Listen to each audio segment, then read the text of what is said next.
Hi guys, ನಾನು ಮತ್ತು ನನ್ನ ಕುಟುಂಬ ಅಂದರೆ ನನ್ನ ಮಿಸ್ಸಸ್ ಮತ್ತು ನನ್ನ ಪಾಪು ಜೊತೆ ರಂಗನತಿಟ್ಟು ಶ್ರೀರಂಗಪಟ್ಟಣದಲ್ಲಿರುವಂಥ ರಂಗನತಿಟ್ಟು ಪಕ್ಷಿಧಾಮಕ್ಕೆ ಒಂದು ಸಣ್ಣ ಟ್ರಿಪ್ ಮಾಡಿದ್ವಿ. ಹಾಗೆ ಇದು ಪಾರ್ಕಿಂಗ್ ಹಂಗೆ ಮುಂದೆ ಹೋಗ್ತಾ ಲಗೇಜ್ ಕೌಂಟ್ರು ಮತ್ತು ಟಿಕೆಟ್ ಕೌಂಟ್ರು ಒಟ್ಟಿಗೆ ಇರುತ್ತೆ. ಲಗೇಜ್ನಲ್ಲಿ 10 ರೂಪೀಸ್ ತಗೊಳ್ತಾರೆ.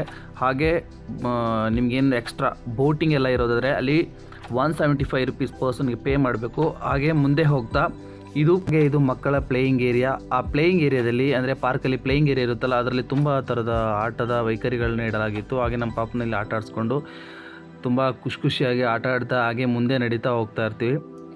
ನಮ್ಮ ಪಾಪು ಪಾರ್ಕಲ್ಲೆಲ್ಲ ಆಟ ಆಡೋದು ಇದೇ ಮೊದಲನೇ ಸತಿ. ನಾವೆಲ್ಲಿಗೂ ಈ ಥರ ಪಾರ್ಕಿಗೆಲ್ಲ ಕರ್ಕೊಂಡೇ ಹೋಗ್ತಾ ಇರಲಿಲ್ಲ, ಮನೆಯಲ್ಲೇ ಆಟ ಆಡ್ತಿದ್ದ ಅಷ್ಟೇ. ಇವತ್ತು ಅವನಿಗೆ ತುಂಬ ಖುಷಿಯಾಗಿತ್ತು ಅಲ್ಲೇ ಆಟ ಆಡಿಬಿಟ್ಟು. ಅವ್ನಿಗೆ ವಾಪಸ್ ನಮ್ಮ ಜೊತೆ ಬರೋದಕ್ಕೆ ಇಷ್ಟನೇ ಇರಲಿಲ್ಲ. ಮತ್ತೆ ವಾಪಸ್ ಅಲ್ಲೇ ಪ್ಲೇಯಿಂಗ್ ಏರಿಯಾ ಹತ್ರನೇ ಓಡ್ತಾ ಇದ್ದ. ಮತ್ತೆ ಅವನ್ನ ಎತ್ಕೊಂಡು ಹೋದ್ವಿ ನಾನೇ. ಆದರೂ ಹಿಂದೆ ತಿರುಗಿ ನೋಡ್ತಾ ಇದ್ದ ಆ ಕಡೆನೇ ಜಾಸ್ತಿ. ಮತ್ತು ಹಾಗೆ ಮುಂದೆ ಹೋದ್ವಿ ನಾವು. ಮತ್ತು ಅವನಿಗೆ ಮತ್ತೆ ತುಂಬ ಹಸ್ವಾಗಿತ್ತು ಪಾಪ, ಆದರೂ ಸುಮ್ಮನೆ ಗಲಾಟೆ ಮಾಡಿದ್ರೆ ನಮ್ಮ ಜೊತೆ ಬರ್ತಾ ಇದ್ದ.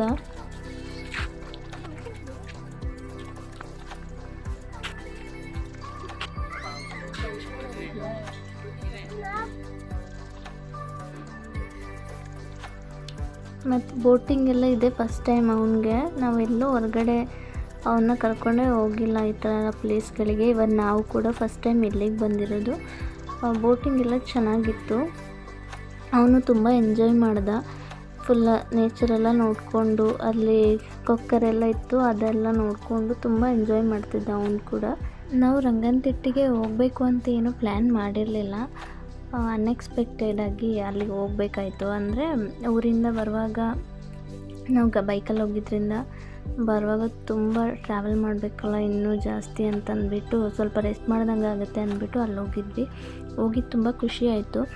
ಆದರೆ ನನಗೆ ಇಲ್ಲಿ ಮೊಸಳೆ ಇರುತ್ತೆ ಅಂತ ನಂಗೆ ಗೊತ್ತೇ ಇರಲಿಲ್ಲ.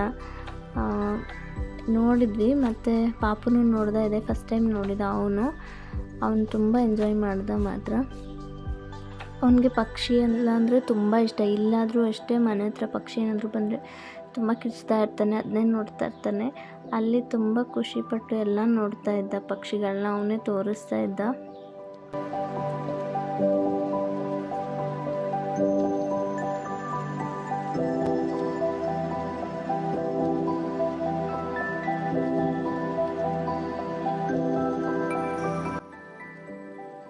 ನಾವಿಲ್ಲಿ ನೋಡಿದ್ದು ಕೊಕ್ಕರೆ ಅಷ್ಟೇ. ನನಗೆ ಗೊತ್ತಿಲ್ಲ ಇಲ್ಲಿ ಏನೆಲ್ಲ ಪಕ್ಷಿಗಳಿರುತ್ತೆ ಅಂತ. ನಾನು ಓದಿರೋದು ಬುಕ್ಕಲ್ಲಿ ಓದಿದ ಟೈಮಲ್ಲಿ ಆವಾಗ ಓದ್ತಿರುವಾಗ ನೋಡಿರೋದು. ಆಮೇಲೆ ನಾನೇನು ಯಾವ ವೀಡಿಯೋಸಲ್ಲೆಲ್ಲ ಇದೆಲ್ಲ ನೋಡಲ್ಲ. ಇಲ್ಲಿ ಕೊಕ್ಕರೆಗಳು ಮತ್ತು ಬಾವಲಿಗಳಿತ್ತು, ಮತ್ತು ಮೊಸಳೆಗಳಿತ್ತು. ಇಲ್ಲೇ ಕಾಣಿಸ್ತಿದೆ, ಇಲ್ಲೊಂದು ಮೊಸಳೆ, ಮರದ ಕೆಳಗಡೆ ಅಲ್ಲಿ ಮೊಸಳೆ ಇದೆ ನೋಡಿ.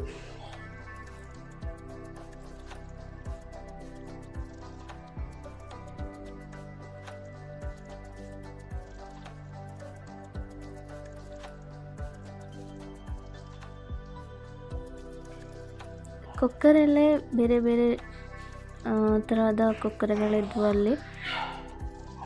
ಕೆಲವೊಂದು ನಾವು ನೋಡಿರ್ತೀವಿ ಹೊಲಗಳಲ್ಲೆಲ್ಲ ಇರುತ್ತಲ್ಲ, ಆ ಥರದ್ದು ಇತ್ತು. ಅದು ಬಿಟ್ಟರೆ ಬೇರೆ ದೊಡ್ಡದು ವೈಟ್ ಕಲರ್ದು ಫುಲ್ಲು ದೊಡ್ಡದು ಮತ್ತು ಬ್ಲ್ಯಾಕ್ ಕಲರ್ ಕೊಕ್ಕು ಇರೋವಂಥದ್ದಿತ್ತು. ನನಗೆ ಖುಷಿ ಆಯಿತು. ಬಟ್ ನನಗೆ ಎಕ್ಸ್ಪೆಕ್ಟ್ ಏನು ಅಂದರೆ ಇಲ್ಲಿ ಬೇರೆ ಬೇರೆ ಥರ ಪಕ್ಷಿಗಳಿರುತ್ತೇನೋ ಆ ಥರ ನಾನು ಅಂದ್ಕೊಂಡಿದ್ದೆ. ಆದರೆ ಅಲ್ಲೇನು ಜಾಸ್ತಿ ಏನು ಆ ಥರ ಏನು ಇರಲಿಲ್ಲ.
ಬೋಟಿಂಗ್ ಎಲ್ಲ ಮುಗಿಸಿ ಮತ್ತೆ ಬಂದ್ವಿ. ನನ್ನ ಪಾಪುಗೆ ಅಂತೂ ತುಂಬಾ ಹಸುವಾಗಿತ್ತು. ಮತ್ತು ಅವನಿಗೆ ಫೀಡ್ ಮಾಡಿಸಿ ಆಮೇಲೆ ಮತ್ತೆ ನಾವು ಬಂದ್ವಿ.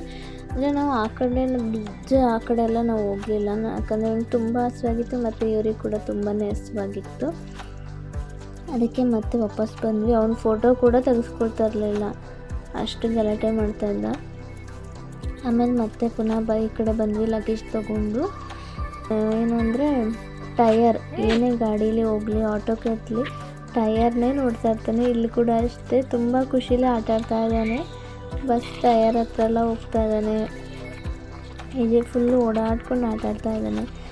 ಬೆಳಗ್ಗೆಯಿಂದ ತುಂಬ ಹೊತ್ತು ಕೂತ್ಕೊಂಡಿದ್ದರಿಂದ ಗಾಡೀಲಿ ಅವ್ನಿಗೆ ಈ ಥರ ಓಡಾಡೋದಂದರೆ ತುಂಬ ಇಷ್ಟ. ಹಂಗೆ ಆಟಾಡ್ತಾ ಇದ್ದ. ಕೊನೆಗೂ ನಾವು ಅಂದ್ಕೊಳ್ಳೋದಿದ್ದಂತಹ ರಂಗನತಿಟ್ಟು ಪ್ರವಾಸ ಮುಗೀತು. ಪ್ರವಾಸ ಮುಗಿಸಿ ಮತ್ತೆ ಬೆಂಗಳೂರಿಗೆ ಹೊರಟ್ವಿ. Thanks for watching.